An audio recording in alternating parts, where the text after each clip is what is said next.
दोस्तों, किस्से कहानियां हजारों साल से चली आ रही हैं जिनमें अनोखी मखलूकात, परियां और मॉन्स्टर्स होते हैं। किस्सा गोई की रिवायत बहुत ही कदीम है। ऐसे कदीम में किस्से हकायतों और दास्तानों के ज़ैली और ज़िम्नी वाकयात पर मुश्तमिल होते थे। जानवरों की कहानियां भी मौजू रहे हैं। आपने भी बचपन में किस्से कहानियों में बहुत सारे अजीबो गरीब जानवरों के बारे में तो जरूर ही सुना होगा। तो आज इस वीडियो में हम आपको कुछ ऐसा ही पुरअसरार मखलूक से रूबरू करवाते हैं। लोच नीस मॉन्स्टर। आपने डायनासोर के बारे में तो जरूर सुना होगा, जो आज से करोड़ों साल पहले इस जमीन को अलविदा कह गए। स्कॉटिश लोक दास्तानों में एक ऐसी मखलूक है जिसके बारे में कहा जाता है कि स्कॉटिश हाईलैंड्स में लोच नीस में आबाद है और इसको अक्सर बड़े लंबी गर्दन के तौर पर बयान किया जाता है। अगर साइंसदानों की माने तो इसे डायनासोर की ही एक प्रजाति के रूप में माना जाता है। हालांकि इस बेहद ही बड़े जानवर के बारे में ऐसा कहा जाता है कि इसे पानी की गहराई में छुप कर रहना काफी पसंद है और ये कम ही बाहर आता है। लेकिन इस बात में कितनी सच्चाई है, इसका कोई भी ठोस सबूत बहुत कम देखने को मिलता है। हालांकि लोच नीस मॉन्स्टर पहली बार दुनिया की नजरों में तब आया था जब साल 1934 में इसकी पहली तस्वीर ली गई। इसके साथ ही कई ऐसे लोग भी हैं जो इस बड़े जानदार को देखने के लिए लॉकन्स की और इसके साथ खिंचे चले आते हैं। क्रैकन बहुत ज्यादा साइज के एक अफसानवी समुद्री अफ्रियत है जिसके बारे में कहा जाता है कि नॉर्वे और आयरलैंड के दरमियान समुद्र में दिखाई देता है। मखलूक की पहली वसाहत आमतौर पर नॉर्वे के बिशप पॉन्टीपॉडन 1753 को दी जाती है। पॉन्टीपॉडन सबसे पहले थे जिन्होंने क्रैकन को जबरदस्त साइज के ऑक्टोपस के तौर पर बयान किया और लिखा कि जहाजों को खींचने की इसकी शोहरत है। हो सकता है क्रैकन की इलामात विशाल स्क्विड के देखने से पैदा हुई हो, जो लंबाई में 12 से 15 मीटर यानी 40 से 50 फुट तक बढ़ सकती है। मैरीन वर्ल्ड में इनके दहशत का अंदाजा आप इस बात से लगा सकते हैं कि बड़े से बड़े जहाज को भी ये चंद मिनटों में ही पूरी तरह से बर्बाद कर डालते हैं। हालांकि 12वीं सदी के किस्से कहानियों में क्रैकन के कारनामे काफी मशहूर हुआ करते थे, लेकिन ऐसा बिल्कुल भी नहीं है कि इनका वजूद सिर्फ किस्से कहानियों तक ही है, क्योंकि इनसे जुड़े कई ऐसे सबूत दिखाए गए हैं जो ये साबित करने के लिए काफी हैं कि कभी समंदर की दुनिया में क्रैकन का एक राज हुआ करता था। और इसका एक जीता जागता सबूत साल 1853 में डेनमार्क के समुद्री किनारे पर पाए गए बड़े स्क्विड को माना जाता है, जो कि क्रैकिंग से बिल्कुल मेल खाता था।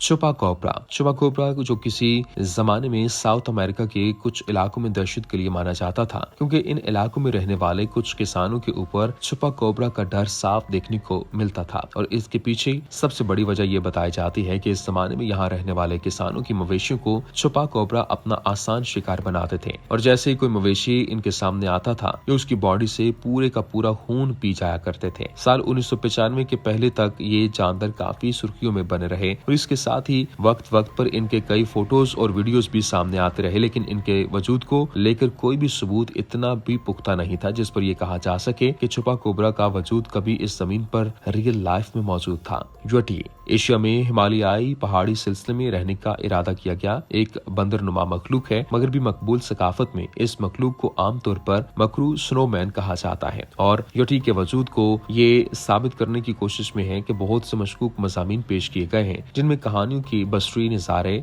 मुतनाज़े वीडियो रिकॉर्डिंग, तस्वीर और बड़े नक्शों के प्लास्टर जातों में समेत इनमें से कुछ कियास आराइयां हैं, या इसे हैक्स के तौर पर भी जाना जाता है। फोल्कलोस्ट ये इसकी यटी की असल को अवामल के इम्तजाज से ढूंढते हैं, जिनमें शेरपा लोक दास्तान और बियर या याक जैसे जो गलत शनाख्तशुदा हैवानात हैं वो शामिल हैं। यटी का आमतौर पर शुमाली अमेरिका के बिग फुट से मवासना किया जाए तो क्योंकि दोनों मज़ामीन में अक्सर इसी तरह की जिस्मानी वजाहत होती है। यटी को अक्सर एक बड़ी बंदर जैसी मखलूक के तौर पर बयान किया जाता है, जो कि भूरे रंग या सफेद बालों से ढका हुआ है और इसे कभी कभी बड़े तेज दांत होने की हैसियत से देखा जाता है। और हालांकि यटी के वजूद को लेकर अभी तक कोई सबूत तो नहीं मिले हैं, लेकिन इनके पैरों के निशानात आज भी हिमालय की चट्टानों पर देखने को मिल जाते हैं। इसके साथ ही वक्त पर लोगों के जरिए इन्हें देखे जाने के कई दावे भी किए जाते हैं, लेकिन हकीकत में ये यटी के वजूद का कोई भी पुख्ता सबूत नहीं होने की वजह से आज तारीख में इन्हें महज एक ख्याली जानदार तस्वुर किया जाता है। साइक्लॉप्स यूनानी खुराफात और बाद में रोमन के अफसानों में साइक्लॉप्स एक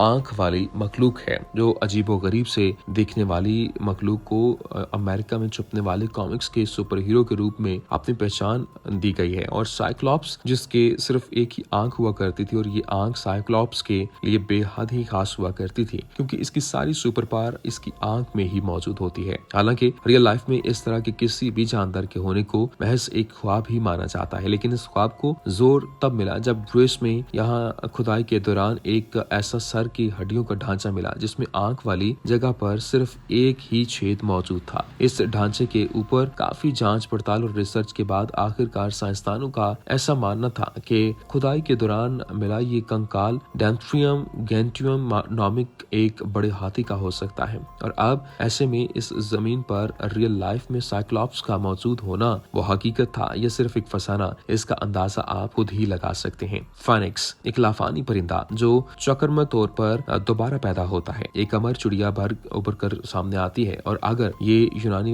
अफसानों का हिस्सा है और इसमें मिस्र फारसी जैसी बहुत सी सकाफती में हलकों के अंदर एनालॉग्स मौजूद हैं। और अब अगर इन किस्से कहानियों की माने तो रंग बिरंगी सी देखने वाली इस चिड़िया की उम्र लगभग 500 साल से भी ज्यादा हुआ करती थी। और अब जब इनकी मौत का वक्त करीब आता है तो तब ये पेड़ की टहनियों से एक बेहद ही खूबसूरत घोंसला तैयार करती थी। और जब ये घोंसला पूरी तरह से बनकर तैयार हो जाता था तब ये चिड़िया घोंसले में आग लगाकर खुद को इस आग के हवाले कर देती थी। पूरी तवज्जो से ये जलने के बाद इनकी राख से एक नई फेनिक्स की पैदाइश होती थी। यही वजह है कि फेनिक्स को एक अमर चिड़िया के रूप में जाना जाता है। लेकिन हालांकि फेनिक्स का वजूद कभी इस जमीन पर जिंदगी में हुआ करता था या नहीं, इस बात का कोई भी सबूत मौजूद नहीं है। जल परी लोक दास्तानों में एक जल परी एक आबी मखलूक है जिसमें एक औरत के सर और ऊपरी मुजस्सम और मछली की दुम होती है। और जल परी दुनिया भर में बहुत सारी सकाफतों की लोक दास्तानों में नजर आती है जिनमें यूरोप, एशिया और अफ्रीका शामिल है। जल परी बाज़-औक़ात खतरनाक वाकयात जैसे सैलाब, तूफानों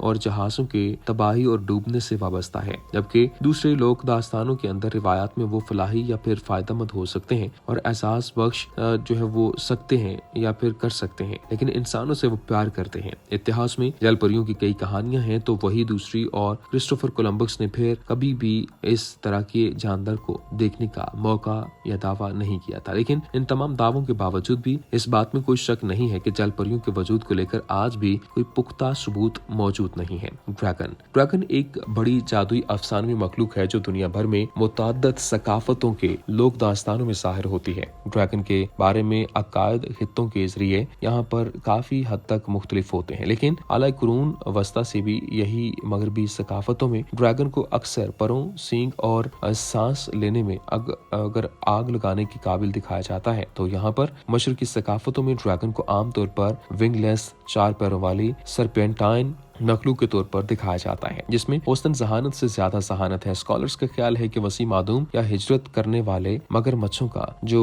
करीब तरीन मुमासलत है उसकी अगर बात करें तो खास तौर पर जब जंगलात या दलदल वाले इलाके में इनका सामना करना पड़ा है या करना पड़ता है तो इस जमीन पर घुरगट, छिपकली और सांप जैसे कई और जो है वो किरदार सामने आ जाते हैं और ऐसे जानवर मौजूद हैं जिनकी जिस्मानी बनावट कहीं ना कहीं ड्रैगन से मेल जरूर खाती है। बस फर्क सिर्फ इतना है कि ये जानवर ड्रैगन के साइज के मुकाबले में काफी छोटे कद का निकला है। हालांकि इन सारी बातों के वजूद के साथ जो है वो इस वक्त कोई यकीन दहानी नहीं। इस सरजमीन पर कभी ड्रैगन के वक्त और वजूद की बात एक जो ख्वाब ही लगती है और लेकिन अगर पुरानी किस्से कहानियों की माने कभी न कभी और इस जमीन पर इन जानदारों का वजूद जरूर रहा होगा, तभी तो आज के वक्त में भी ड्रैगन के बारे में इतनी तफसील में बात की जाती है। ग्रैफन 7वीं सदी कबल मसीह के ग्रैफन्स ने ग्रैफन का तस्वुर किया था। यह यूनानी आर्ट में ग्रैफन की एनाटॉमी और साथ ही वाज़े तौर पर जिंदा मखलूक खास तौर पर यरूशलेम और